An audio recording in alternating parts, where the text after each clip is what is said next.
Welcome back, ladies and gentlemen, to another episode of the Raw and Unscripted Show with yours truly, Christopher Rausch, your No Excuses coach, and you're at your place where we help you rewire your beliefs, your expectations about your past, present, and your future to be able to live a truly kick-ass, no excuses, unstoppable life.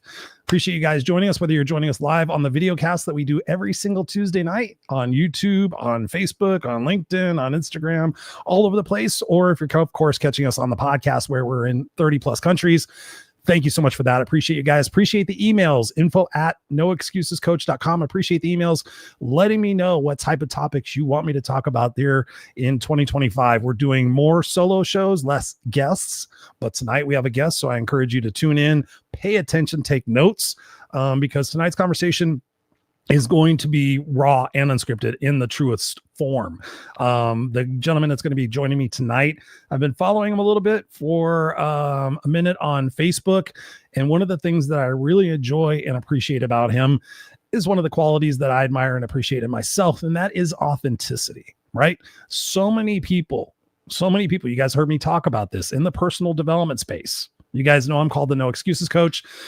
I had a very, very, very, very, very, very, very hard time owning that because I don't like the word coach. I like the word advisor. I like the word mentor. I like the word whatever. I mean, words are semantics in a sense, but coach is related to life coach, which is related to the personal development field. And I've been in the personal development space now for over 20 years. Right. And back when I was a suit and tie speaker, I got to speak on some stages with some very known people. Let's say they've written some very well-known motivational series books. I try not to give it away too much, but if you think something like Soup, you might know that person. I've been on stages with some other people that rhyme with Brian Tracy, and the whole personal development space is quite honestly full of shit. A lot of people are truly, truly full of shit. I got to hang out with Les Brown. He's the real deal. But again, he is at his truest form, he is a much different person. Let's just say that. I love Les, appreciate him, spent 3 days with him, had a phenomenal time. But the gentleman tonight is authentic. He says what you don't necessarily want to hear, but you know you need to hear. Straightforward, no bullshit. The other thing I like about him, I had a chance to talk with him a couple of days ago, is the fact that he is like myself and so many of you guys, where he's been on a journey. Right. And on a journey where he got to a fork in the road where he could have decided what this is my life. This is what it is. This is who I am. This is the path that's been chosen for me, which is a lot of times we think. But no, he got to a point in his life where he said, you know what? I'm not going to be the product of my environment. I am not going to fulfill the expectations of what some of the people around me think that I am only going to be capable of. And instead, I am going to write my own story. Right? No matter what we've been through in our life, we get to choose to write our own story. Right? So many people would have heard my life story and they're like, oh my God, Chris, it's surprising you're not a drug addict. It's surprising you're not in jail. It's surprising you're not dead. It's surprising you're not a criminal and all those different things. And I said, I know, thank you very much for that, because I chose the harder path. I chose to go to school for 12 years and get my master's degree when I was a 7th grade, the homeless dropout. I chose to not surround myself with idiots and dumbasses who were not doing anything with their life. It was a hard choice. And in tonight's conversation, I encourage you a couple of things. Number one, I want you to shift your perspective about your past, right? There may be some lingering beliefs that you might have about being a victim. There may be some lingering frustration or anger or animosity that you might be holding on to of an ex-wife, an ex-boyfriend, an ex-whoever, a former boss, a parent, a teacher, somebody in your life. There may be somebody in your life that you can find a little bit more empathy, a little bit more understanding, a little bit more compassion. And I want you to look for that. And the last thing I want you to look for is an opportunity, a strategy that you could take from this discussion tonight that you could start applying in your life. Because when you come here, we're on episode number 312. When you come here every single week and you take a couple of strategies and you apply them in your life, guess what?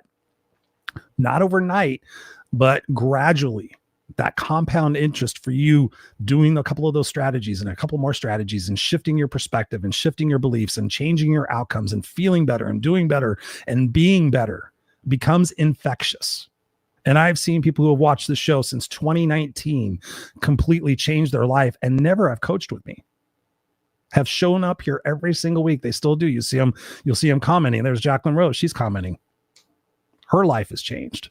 So when you apply this in your life, you don't just walk away inspired, you walk away taking some tangible benefits. So if you guys are new to me, I'm a big fan of paper. So I like to write stuff down. As a matter of fact, here's 2 full pads of paper that I'm working on concurrently. I take notes, I jot down my ideas, and I take action. So there you have it. What's going on, Jacqueline Rose? Thank you so much for joining us. I appreciate you. You're going to dig the conversation tonight. You're going to dig my guest. So without any further ado, let's jump into the conversation. Let's jump into the raw and unscriptedness of what this will be. And also the thing I got to tell you about is my brother from another mother wears his hat on backwards. Ladies and gentlemen, Michael Fabber to the house. What's going on, man? How you doing, man? What's up, brother, man? Thank you. That was awesome. I was taking notes in the intro. Taking notes in the intro. I love it. I appreciate you joining me over there from the East Coast. I'm over here on the West Coast in Southern California, and I know tonight's conversation is going to move people. So with what I said and our brief conversation that we had the other day, what do you want most to get across to people who are listening and watching tonight? What is the message that you want them to walk away knowing and feeling and understanding in their heart that perhaps maybe they haven't grasped yet? Man, want to step forward as themselves and know it's not too late to go do whatever it is you want to do or go live the life you want to have or meant to have. To have that confidence just to be yourself in a world where everybody tries to copy, model, hide. You're revolutionary to step out and just be yourself. Why is that message so important? Why do you care so much about what other people do with their life? Because I think when you truly step out as yourself, you can play the part that you're meant to play in this world and create the piece of the masterpiece we call life and experience it the way fully meant for you to experience it. And what was the path that you went on to be able to realize that this is so important? Well, I mean, I did it. I was like the classic screw up. I did everything wrong you could do, messed up a million ways, tried not to let people see the real me, tried not to communicate and express myself and my true feelings while trying not to build deep connections because I didn't want that kind of vulnerability in my world. So I couldn't be hurt, but I was hurt just by doing that. So that's pretty much why. I've learned the hard way what that can do to somebody. Mm-hmm. What was the most important lesson that you learned from that perspective and that time in your life?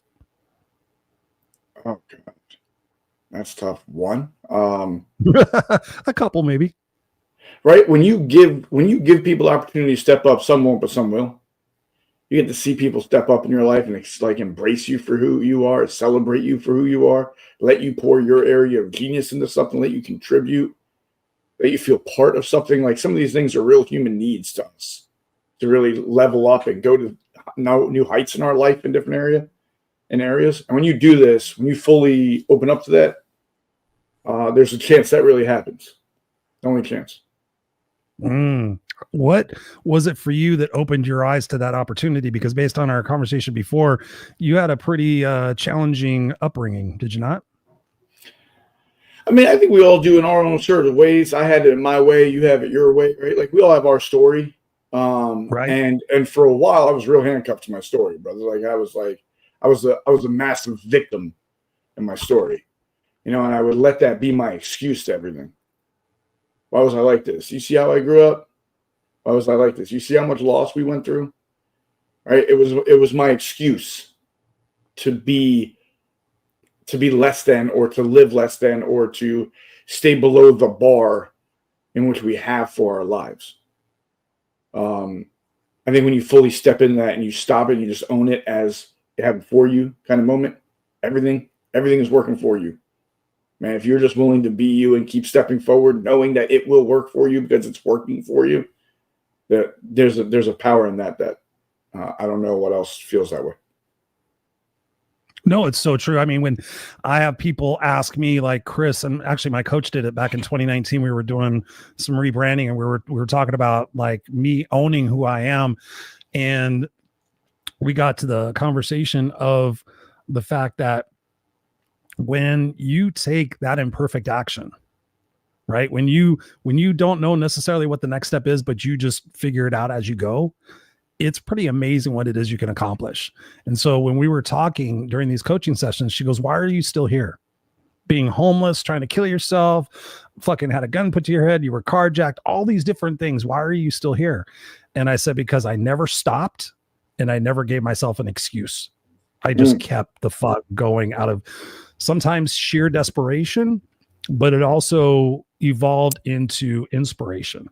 So talk to us about that. Talk to us about the journey where we go from being a victim to being a victor. Cool. I think there's a lot of different pieces to it. I wish there was like one thing. Everybody's always like, what was that moment? And I'm like, a series of moments, right? Like, what was the moment? Was another moment and then another moment, right? I also think too,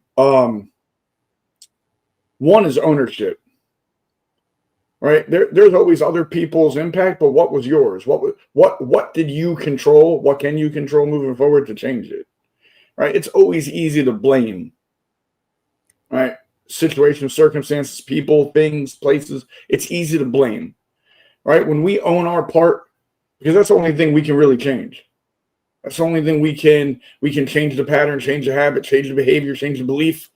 That's what we can do for us. We can't do that for someone else. They got to do that. We can try, we can help, we can guide, but at the end of the day, they got to do it, right? That's why I take no credit for anyone's success that I've ever helped, worked with, sat with, right? It's because I could sit there and say the same thing over and over like I have to numerous people. But if you don't do anything, nothing will change, no matter what I say to you, right? So you got to do that part. So I think like owning your power, being willing to do your part, and whatever it is, saying like, when you keep moving, this is the only options that's going to happen. Like you kept going forward. The only options that can happen is either you're going to create your masterpiece, you're going to do everything you want to do on this earth, or you're not going to know you didn't. So only two things that can happen. All right. So I think keep going is a huge piece of this, because the journey, man, we don't know it, right? Like we don't know how close we are to something amazing, right? And getting out of something, changing something, meeting somebody, connecting to something. This is deeper than us. It's like a soul level thing. It's very true. And I love that you brought that up, because I have something that I keep in front of me at all times. And for people who are watching or listening on the podcast, what I'm holding up is a graphic that I keep on my desk. I've kept this on my desk for fucking probably 20 years. I don't know, probably at least 15. And it says, you never know how close you are. Never give up on your dreams. And it's a depiction of two different guys going for the gold or going for the diamonds. And one guy is literally a few inches away from getting the diamonds, but he's given up. And the other person is further away, but he hasn't given up. And I love that, Michael, because it really is about choices, right? It really is about the choice we make in that tough situation. And I find that obviously people have hit rock bottom. We talk about rock bottom in the personal development space and in life. That person hit rock bottom, or that person sometimes I refer to as they really hit rock bottom and they bounced back up. What would you say to people right now who haven't hit that rock bottom, but they know they're on a trajectory of not doing better if they continue to do the same things they've done that they're doing currently?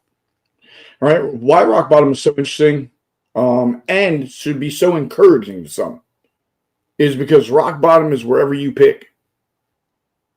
You get to determine where rock bottom is. There's guys that haven't went near the level of depth I went into picking my rock bottom, and they were like, no more. I'm not going down this road. I'm not going to make these choices. I'm not going to continue these patterns and these behaviors that I've been on. I'm going to change and become the man I want to be and make the decisions to be that man.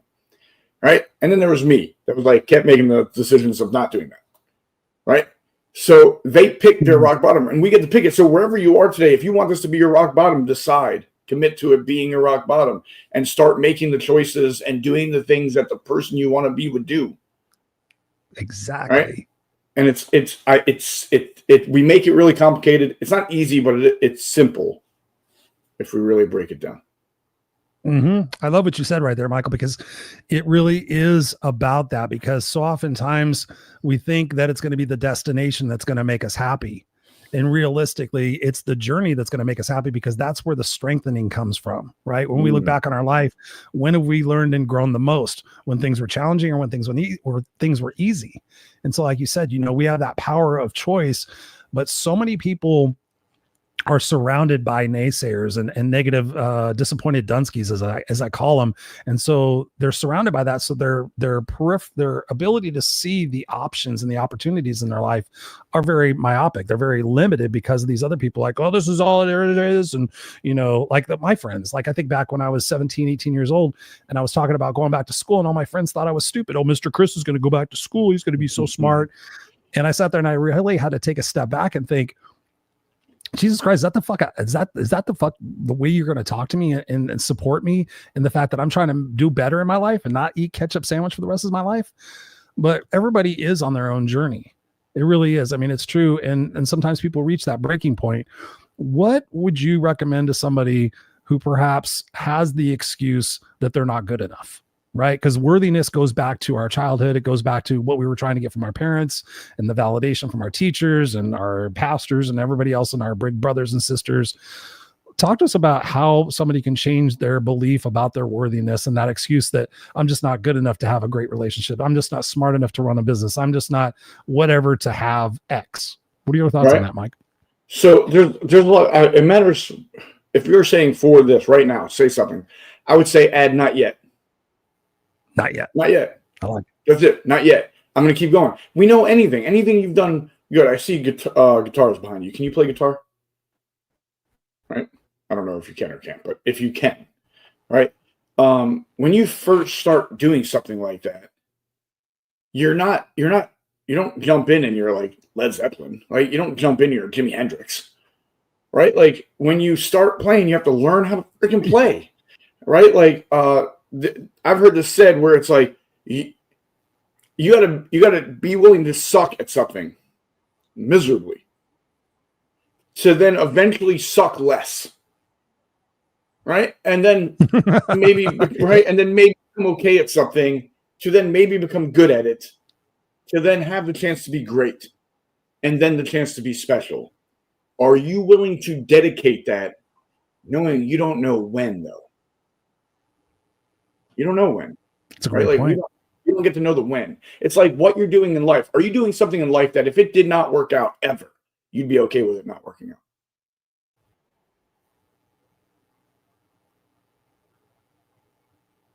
And if you're not, why not? I think we're having some technical difficulty. I seem to be experiencing some glitching on my computer screen. Hope that's not bothering you. No, I love what you said there. I mean, and it really is about deciding. For me, what I find helps people is their focus. Like so many people right now are just trying to survive. Chris, I'm just trying to survive. I'm just trying to get by. I'm just trying to, do the best I can. And I think sometimes in those situations we have to survive in those situations. But what's your recommendation to people who are always in that survivor mode and they never really make the time? Their excuses, oh, I'm always so busy and I have so much to do and I'm so exhausted and I have this.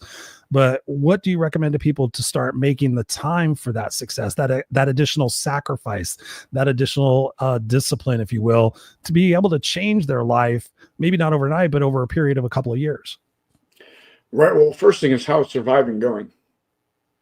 Right? Like, how's it going? How's it going in this place? How's it going in this mindset? How is it going with the patterns, the behaviors, the things you're doing? How is that? Do you enjoy it? Do you love it? Is it something that you're proud of or excited about? Can't wait to tell your kids about it, your grandkids. Can't wait to tell your neighbors or your friends, right? Like, are you excited about it? If not, well, then let's create a life you're excited about. We can do that. You get to pick, though. If you want this survival, go ahead, survive, right? Like, you could probably do it for a while. All right. And that might not be good for you, right? Like you might hate that you get to do it as long as you get to. Yeah. Hell yeah. It's exhausting. It's pressure. It's just devastating to see so many people go through life without ever going through it in a way that wasn't survival mode. Right. And it's like, I was recently having this conversation with someone and I said, look at the questions you're asking, right? How can my life be less stress and less shitty? Right. Like that question sucks. Right? Like you're not asking for it to be great, to be fucking phenomenal, to create moments and memories that will live in my heart for as long as I get it. Right? Like you're not saying that. You're saying, how can it be less shitty? Right? Like that's like saying, how can I use less toilet paper? Like it doesn't matter. It doesn't matter. Something similar. This is a bad. The question sucks. right? So the answer can't be much better. There's that phrase where it's like, you want a better life, ask better questions, or you want a better result, ask better questions. I don't necessarily buy into all that, right? I do look at it like this. It's twofold. We have to be able to ask better questions, but we also have to be the person that have better answers, right? Because I was asked good, like I had good people around me. I won't say like I grew up amongst everybody was shit. It wasn't. I had amazing people around me. I didn't have to be a dumbass. I chose to be. Right? So there's people that were born into it that had no choice, and then there's the dumbasses that had a choice and they still did the dumb shit. All right, that was me. All right, so people were asking me good questions. I wasn't at the person I had to be to answer it in a way that would be productive for me or life. So, like, when you're living in survival mode, is this the life you want? Right? Like, let's be real. Let's be honest. If it's not, are you willing to do things to change it? Yes. Right? Well, I really like to get commitment, right? Because I like you to be part of this. I don't want to just be like, this is what you have to do, sir, because they're going to be like, fuck off, kid. All right? And the other thing about like getting out of this and going for it, it's I don't have time.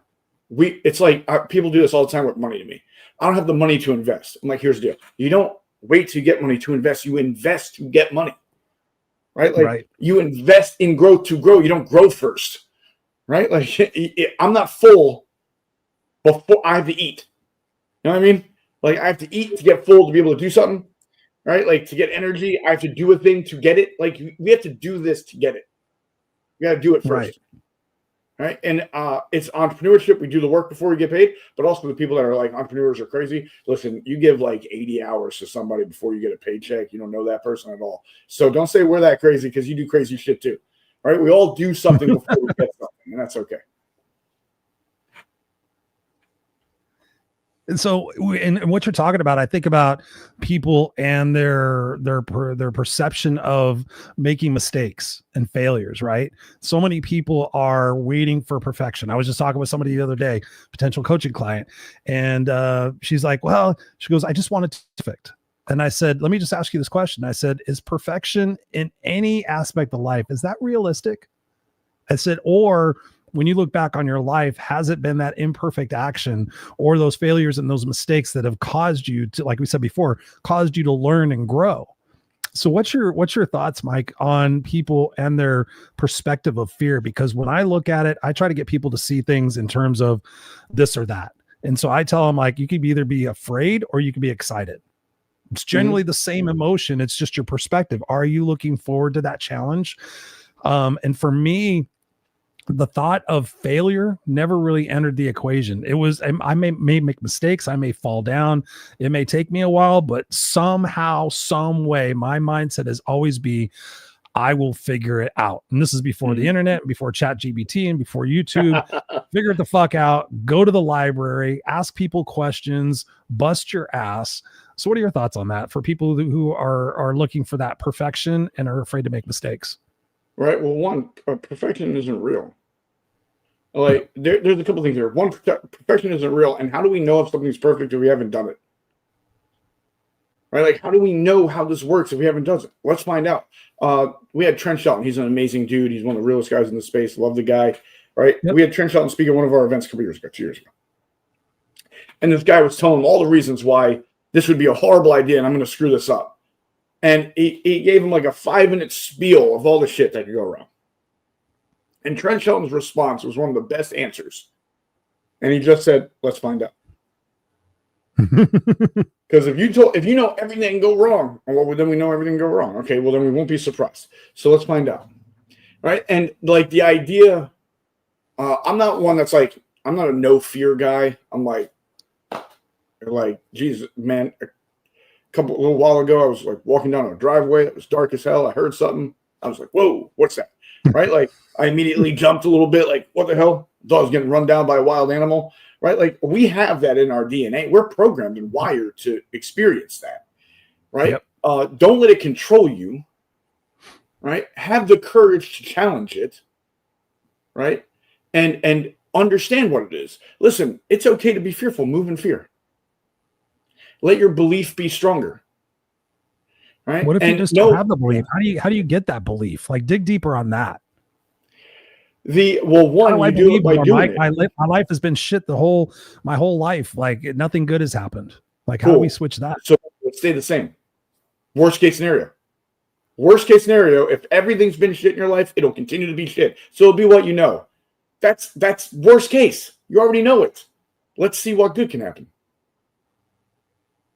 Right? I don't have to take you out of your island. We can stay in your island. Yeah, everything's been shit for you, man. That's unfortunate.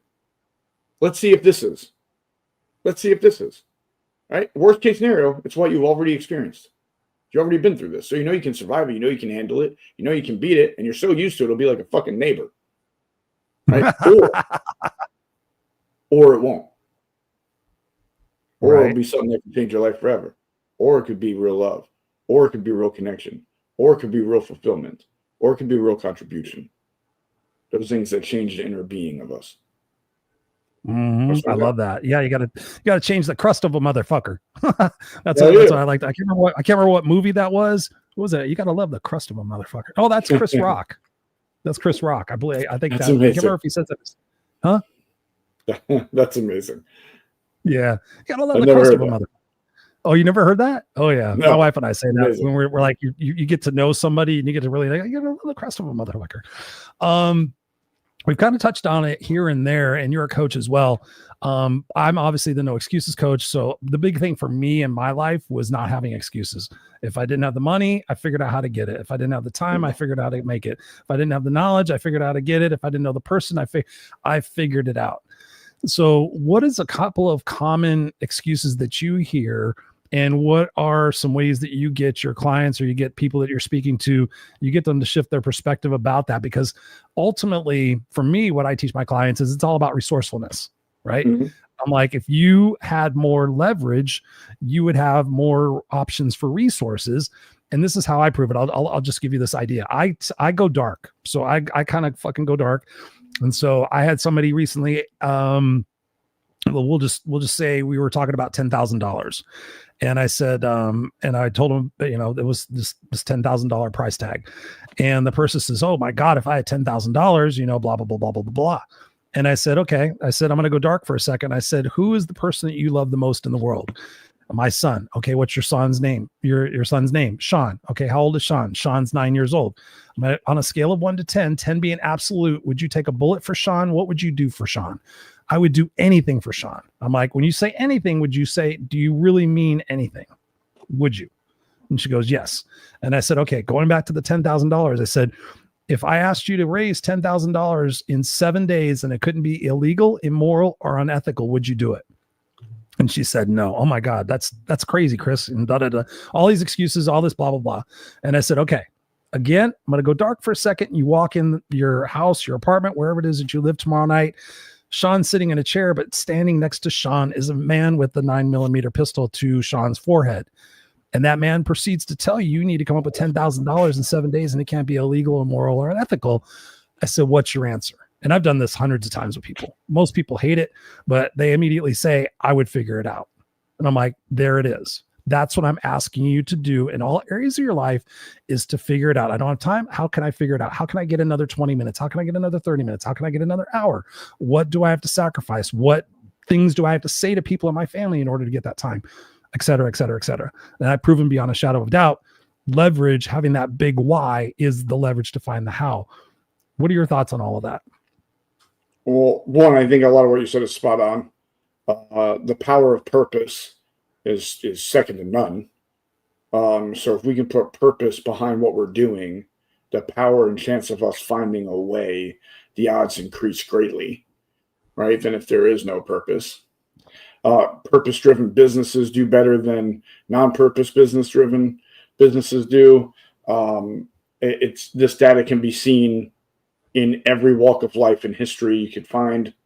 Right. So I don't think there's an argument to be made about anything you said. I think pretty much what you said there was spot on and is accurate. Thank you. You're spitting facts right now. I can't argue facts. Yeah, I can't argue facts, man. You're spitting facts right now. So the evidence says so, stats say so, history says so. So there's nothing to say otherwise. I think too, what happens often is we get focused on the problem, and that's where we stay. All right. And there's a thing that we do that I would literally have this stone in the other office, and it's like the one side says problem. And I'm like, tell me what the problem is. And then they tell me, and I'm like, that's the problem. That's it. That's the problem. They say, all right. We flip the stone over. The other side of the stone says solutions. Let's start thinking of solutions. Yep. Right? Let's take our focus. A lot of things is what we focus on. We're always focusing on where things went wrong. We're focusing on the failures we've had, the mistakes we've had, the times that we didn't get the result we wanted, rather than the times we have. Listen, I can pretty much say, everyone here, you have done some great things. You have done some things that's not so great. All right? You have won at times and you have lost at times. All right? Like we all have. Right? The difference, all right, like I really believe this. The only difference in the people that do extraordinary things, create extraordinary lives, the ones they want, and I don't mean like you have to go on the moon to have an extraordinary life. You create the life you want. You've had an extraordinary life, right? I think the ones that have did that, the difference with them and anyone that hasn't is that the ones that have kept trying and going to build it, and the ones that don't stopped. And that's the difference. Right? Like there's nothing special about me. The only thing I got is that I don't stop. I'm going to keep going. No matter how bad today's failure might be, tomorrow I'm going to keep going. All right. I typically have this rule. It used to be like a 24 rule, 24 hours. Now it's like a 90-minute rule. But like and I don't even like that. Typically I'm over that. Like I had an episode this Sunday. I had a moment where a lot of things were happening. I was like, fuck. I was like, all right, let's find some solutions. Okay. All right. And it's like, how quick can you go through, grow from, and go on? The ones that are going to win the most do that the fastest. Dude, I love what you just said, because I was just telling somebody that the other day. They said last week's episode was all about my vulnerability. Like, you know, people, oh, Chris, you're so tough and you're so smart and you're so energetic and you're so positive and you're so this and you're so that. And I'm like, you see me at the most an hour every week. You see me in a 60-second video. You see me in a walk and talk video. You don't see me very much. And I tell people, like, you don't see me the other 23 hours of the day, where I'm a normal motherfucker just like you that comes across problems, comes across negative self-talk, comes across self-worth, comes across all sorts of different things. The difference between me and most people is that my time to stay in that rabbit hole used to be 7 days, then it used to be 7 hours, and now it's roughly about 20 minutes. Like I can pretty much get myself out of a funk by redirecting my thoughts and asking myself, okay, like you said, you know, earlier, we're going to talk about this in a little bit, the power of questions. Like for me, one of the most powerful questions is, what am I making this to mean about me? How am I taking this personally? And oftentimes it's not personal. Like you look at the book of the 4 agreements, right? Don't take things personal. A lot of times the shit does have nothing to do with us, but yet we take it personal. We go down that rabbit hole, we beat ourselves up, and then we're 6 years later going, what the fuck have I been doing with my life? And because I hear that a lot, people are like, I've been on cruise control for the last 20 years. I'm like, well, welcome back to reality. And so I love what you said about that. It really is, like we've said it a couple of times, so now let's get more specific on it. It really is about that why, right? And I think in terms of my life, I was always driven by scarcity. I was always driven by validation, which is huge leverage. Like I don't want to be homeless again. I don't want to be homeless again. What do I have to do to get the next promotion? What do I have to do to impress this person? What do I have to do to be this person for that, or that person for this person? Like being a people pleaser, all these different things. I figured out the success, and I figured out the recipe for success, and I repeated it, and I was very good at it. But then I got to a point where the validation and the money and the ego and the office and all that other stuff was not important. It was like, okay, I've achieved that, but I'm still empty inside. Then I went to alcohol, I went to chicks and all sorts of different things.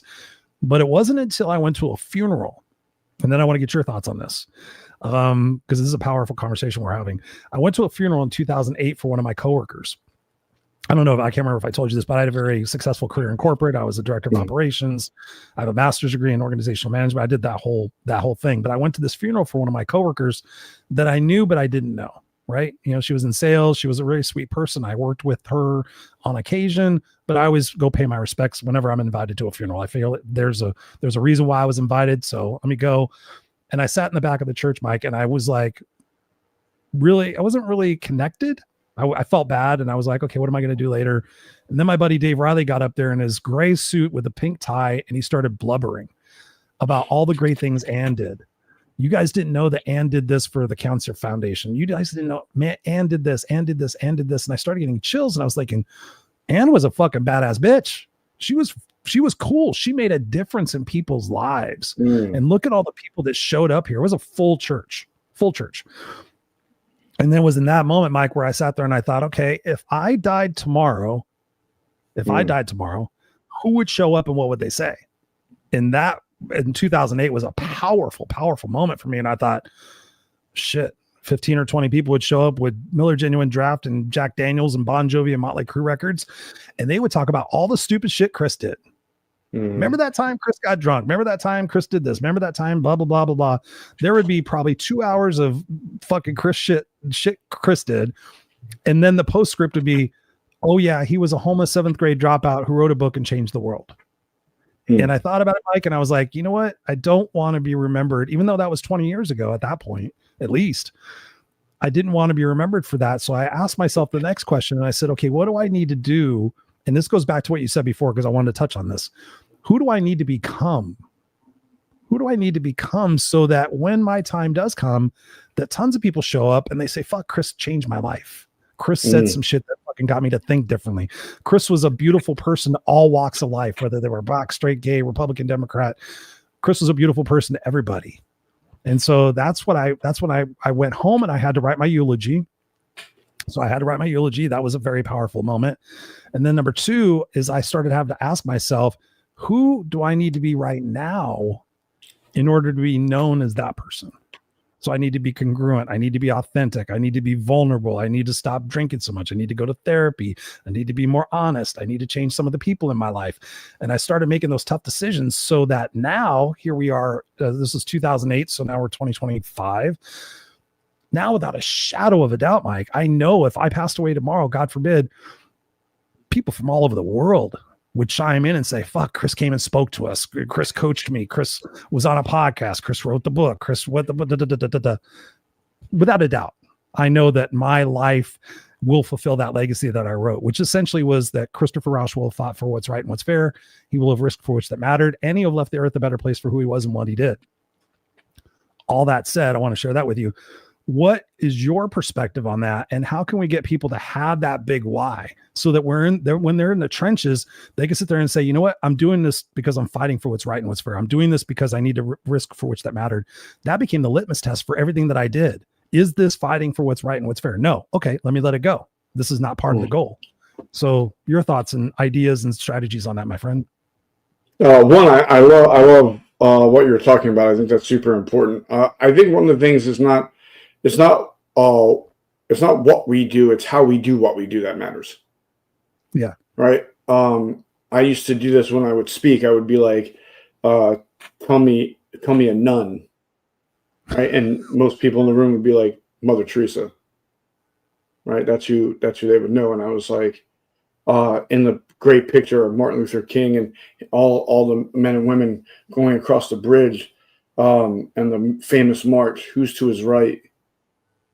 Right. And everyone's like, no idea. I'm like, all right.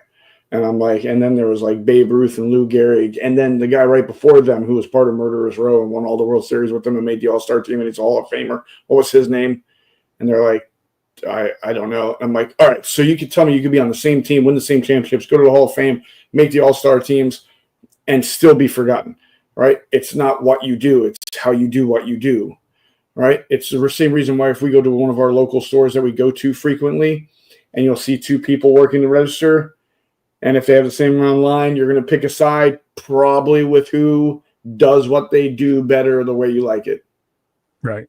Right. Now, that being said, that means we can have impact anywhere doing anything as long as we change how we do it. Right. So then no matter how big or small you think you are here, we can start. And so let's do what we do in such a way that they'll never forget that we did it, that they'll remember because it'll contribute to their existence. Right. And I always said, Macklemore stole this and made it part of a song, but it was actually an Indian proverb before this. And it was said that every warrior, Indian warrior, died twice. It was their last breath, and the last time their name was mentioned was the second death. Right. So their people would talk about the great warriors and the great people that led their villages and led their tribes into battle and advanced them and fought for them and sacrificed for them. They would talk about them. They would draw pictures of them. They would create artifacts about them. And it was so they would live forever. And then it's like, go create the life that you don't die twice. People have done it. Go do it. Right now. So what's that for you? How did you do that? Well, I'm doing it. I mean, serving people. Right? Being there for people, pouring into people, challenging people at times, loving people at times, all the time. Right? Being a shoulder at times. Right? Yeah, I would say this, like, when I first came in, I was like you, I wore a suit. Right? I wore a 3-piece. It was beautiful. I had a pocket watch before Peaky Blinders did. You know what I mean? I set trends. But how I was doing it, I wasn't going to be remembered. I wasn't going to make the impact that I could make. And that's how we get remembered. Right? I wasn't going to make that impact. Why? Because I was trying to do it the way everybody else was doing it. And that's not how you're going to do it. That's going to make them remember that guy. Right? Like, Les Brown is one of the best storytellers, period. Yeah. Right?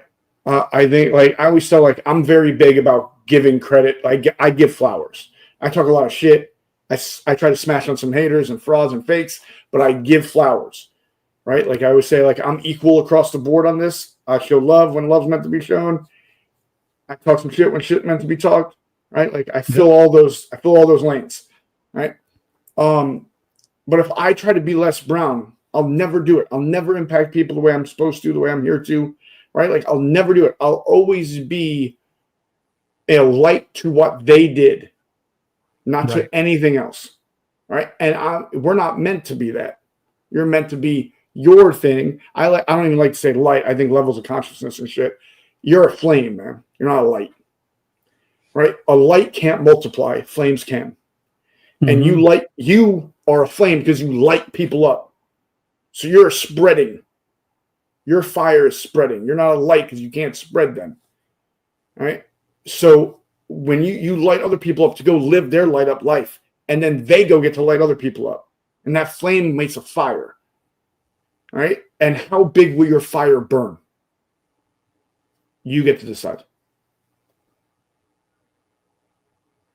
Go do it. So what's the flame in your life, and how did you come to realize that? Like, what's your true North Star? Now, I want to end suicide and self-injurious behavior. That's my ultimate goal. Say that a little slower. End suicide and self-injurious behavior. Okay. That's my ultimate goal. Why? Because it's impacted my life many times. I've lost people close to me, the people I loved. I've thought about, and attempted. And here's the deal. Like, I truly believe we're all here to take care of a piece of the puzzle of this masterpiece we call life, man. I truly believe it. And the more we lose because of it, the less this masterpiece gets to be. And I want this to be something beautiful for my daughter to see and then go after and create her piece, whatever that might be. All right. And so if I don't do that, if I don't do my part, if I don't help others see their part, it all becomes less for everyone I love and care about. Everyone that'll be here left after a dumbass like me is gone. He's all poetic and he's all beautiful. He's like a fucking dumbass like me. Like I'm like, oh, how esoteric and kind of beautiful. But a dumbass like me.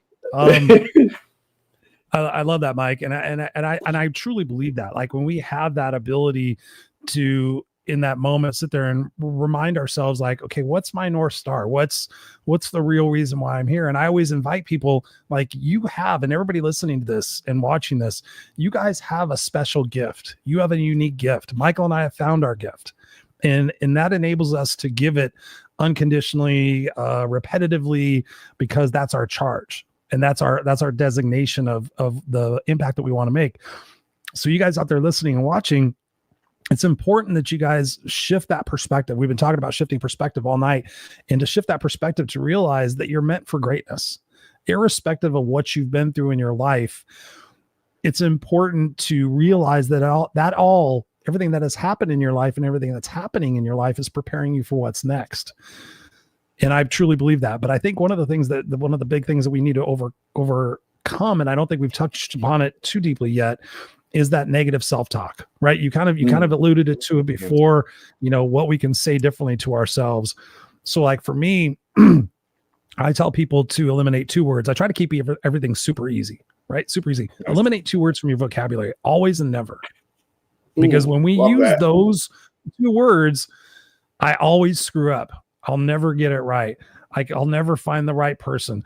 I'll never be rich. I'll never be beautiful. I'll always stick my foot in my mouth.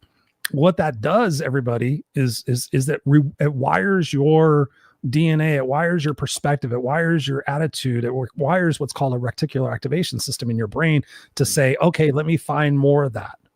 Like you said before, Mike, we talked about focus. Where focus goes, energy flows.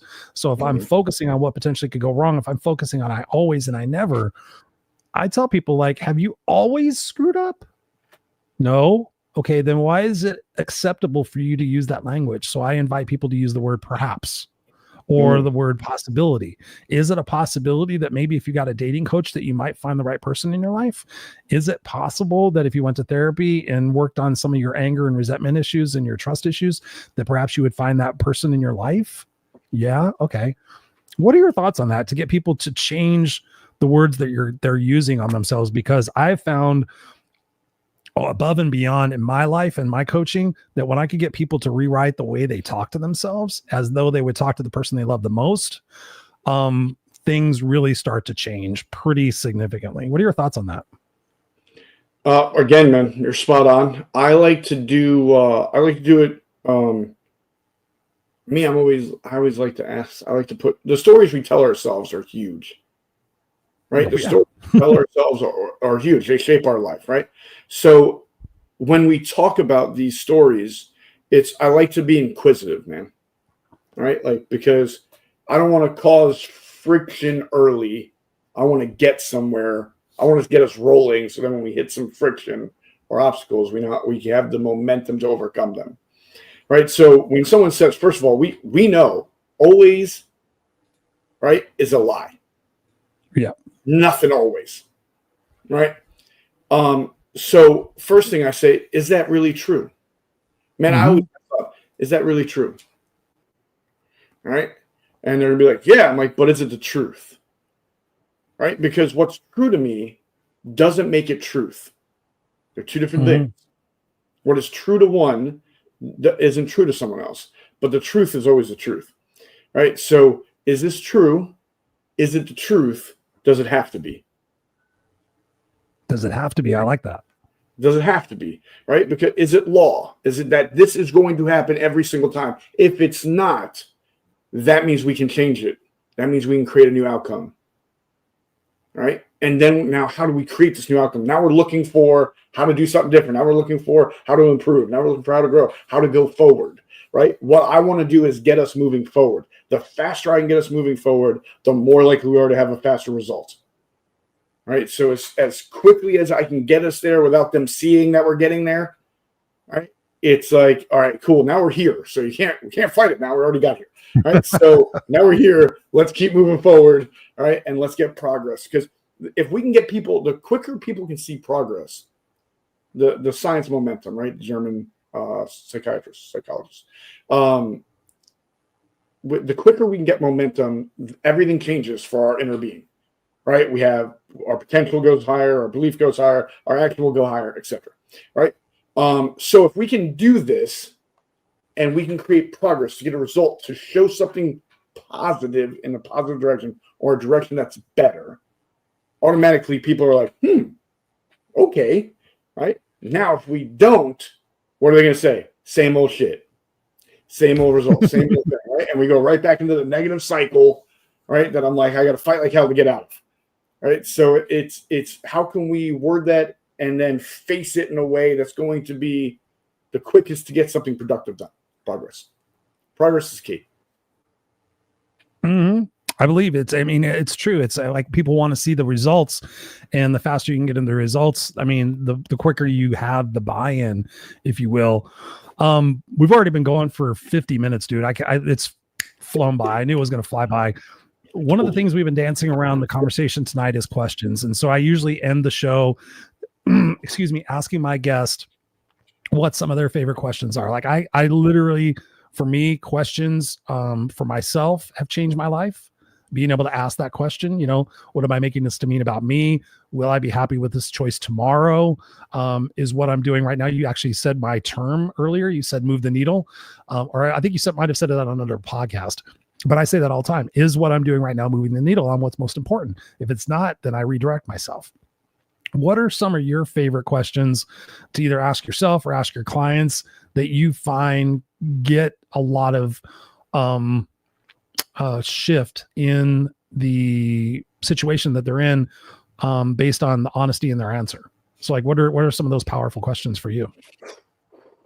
I like for you to be a judge of your time, right? Is this time well spent? Yeah. Oh, I like that one. Yeah.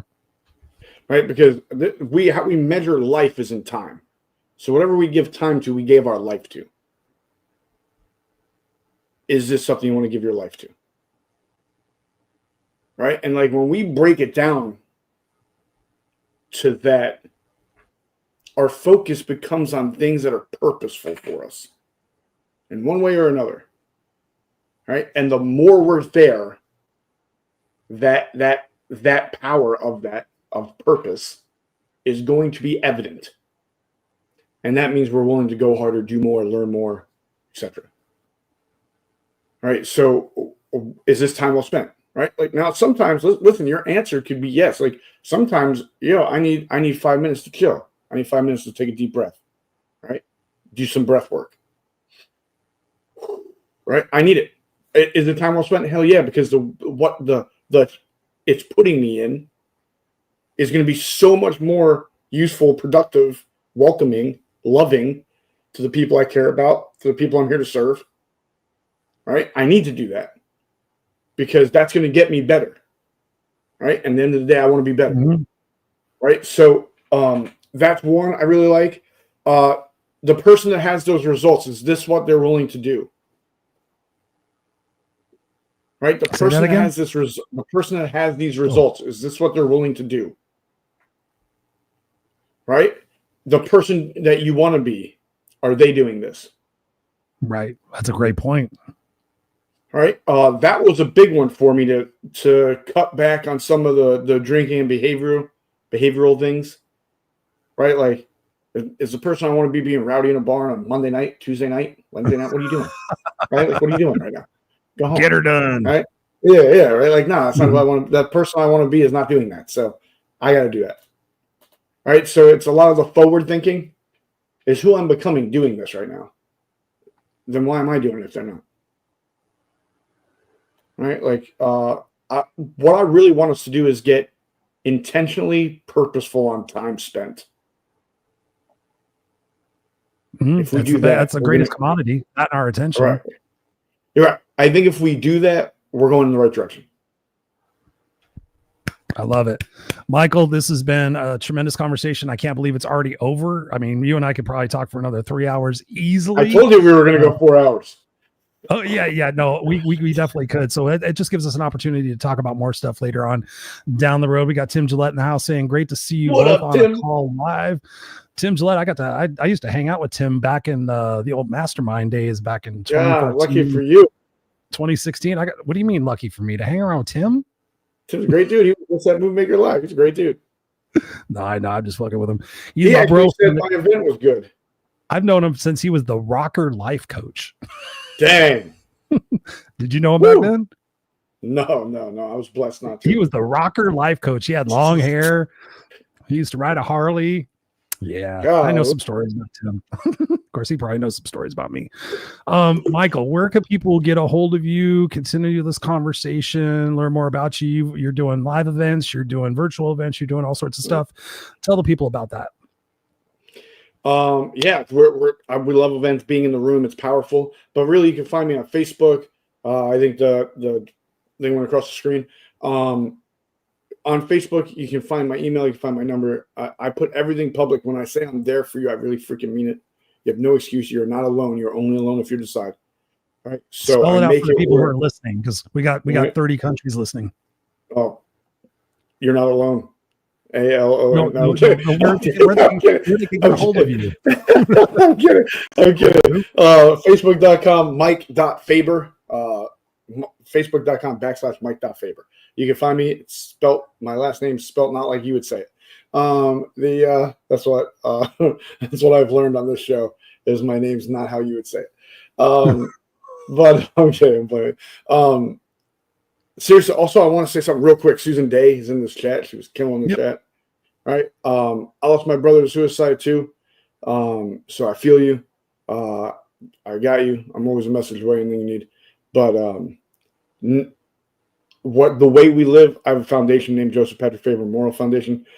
Like I said, live in such a way you don't die twice. My brother's going to live definitely as long as I do, if not longer. Right.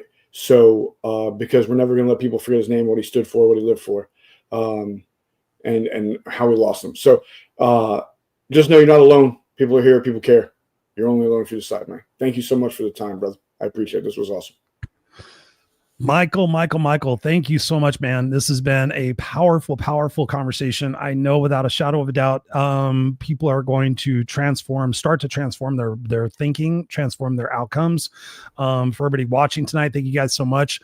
I'm going to place you backstage, Mike. Don't go anywhere so I can still talk with you. I'm going to finish out the show for a second, of course. Thank you, brother. I appreciate you. Thank you, brother. You got it.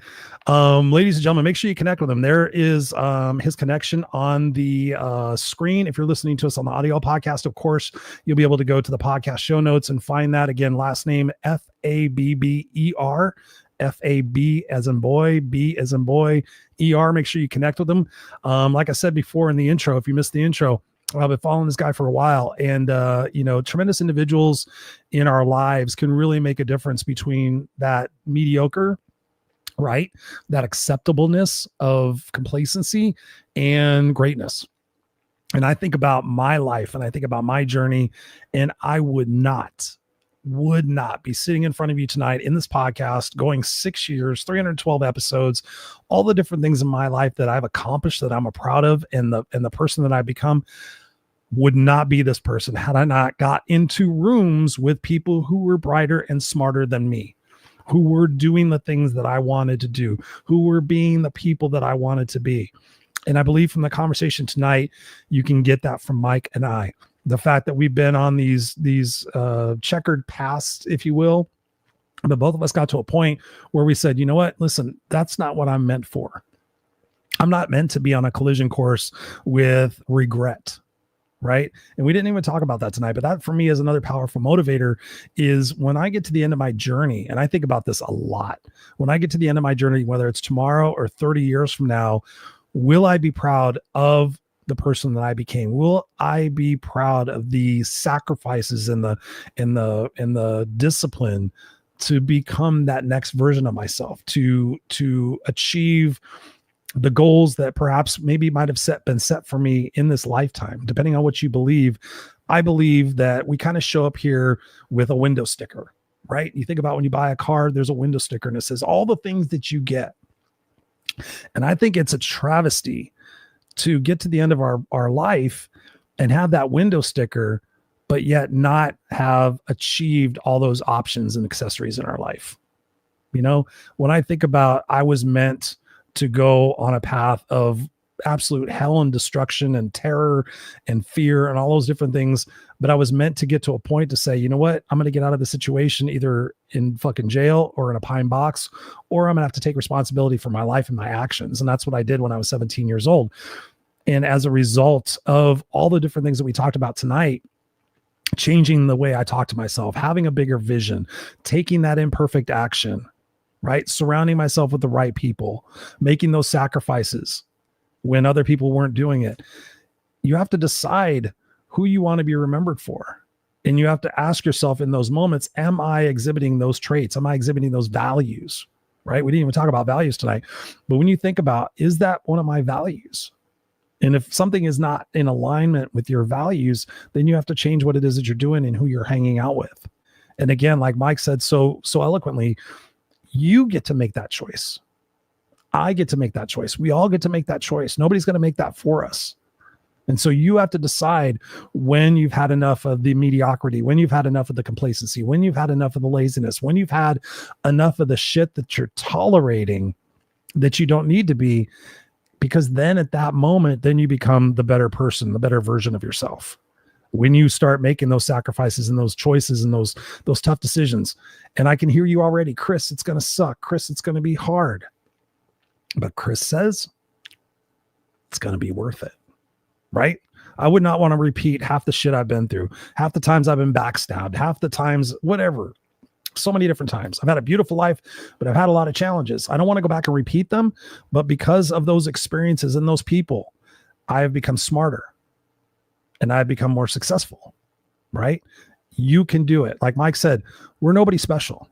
We're people who just continue to figure it the fuck out, right? Now we've got Google, we got YouTube, you got ChatGPT, you got AI, you got all sorts of opportunities and options that I didn't have 10, 20 years ago, right? 30 years ago. So there is no excuse. It is time for you to elevate. So here's the thing. Here's the homework. Take a couple of strategies from tonight's conversation. Start applying them in your life in the next 7 days. What is the one thing that you can do starting tomorrow that by which doing so will start to give you the greatest leverage? And I'll tell you that answer right now is to take better care of yourself, mentally, physically, and spiritually. There are plenty of podcasts I've done here on the show in the last 6 years that talk about that. I talk about the 5, right? Take care of yourself. Take better care of yourself. Things start to change. The people you start to attract in your life start to change. Everything starts to dovetail on itself, and you start to find success and happiness. And no, it's not perfect, and no, it's not forever, but you gain the tools and the opportunities and the experiences to navigate that much better than if you decide to stay the same. I didn't even get a chance to talk to all the different comments we had tonight. We got Darlene Eaton in the house, got Susan Day in the house, Jacqueline Rose in the house, Robert Broker in the house. I will go back and I'll respond to your comments. I apologize for not doing it now, but I want to respect your time. It's been an hour and 2 minutes. I love you guys. I appreciate you guys. Next week here on the Raw and Unscripted show, we're going to coach somebody live on the episode. We got Todd Dudus. I'm not sure exactly how the pronunciation of the last name. He's going to be on next week, and he's going to allow me to coach him live here on the episode so you can see firsthand what I do and how we do some of the things we talked about here on the show tonight, and reframing our perspectives, reframing our outcomes, our beliefs, and our confidence to go after anything that we want to go after in our life, because life is fucking short, guys. So here I am. I will see you next week, Tuesday night, 7 p.m. Pacific Standard Time, 10 p.m. Eastern Standard Time. And of course, podcasts wherever you get them all over the world. I love and appreciate you guys. Go out there and have a beautiful night. We'll see you next time on the Raw and Unscripted show. I'm Christopher Rausch, your no